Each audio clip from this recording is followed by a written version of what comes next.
anggota Komisi 4 DPR RI dan perwakilan Dirjen Kelautan dan Perikanan mengunjungi pelabuhan perikanan di Kecamatan Pantai Raja, Kabupaten PD Jaya. Kunjungan dalam rangka memantau perkembangan pelabuhan perikanan dan rencana pembangunan kembali pelabuhan di wilayah itu didampingi langsung Bupati PD Jaya Ayub Abbas dan Satuan Kerja Pemerintah Aceh. Menurut Dirjen Perikanan Tangkap Gelwin Yusuf, pembangunan kembali pelabuhan menjadi salah satu upaya pemerintah untuk mendukung pencapaian pengelolaan sumber daya ikan yang optimal, produktif, dan berkelanjutan.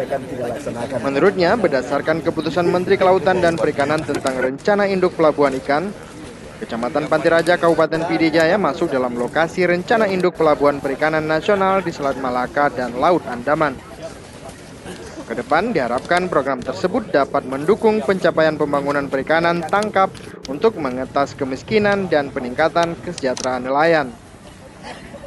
Sementara itu, menurut Ketua Tim Kunjungan Kerja Spesifik anggota DPR RI Dewi Koryati, Kabupaten PD Jaya salah satu wilayah yang memiliki potensi sebagai penghasil ikan laut utama di Aceh dengan komoditi unggulan, ikan tuna, kerapu, dan kakap.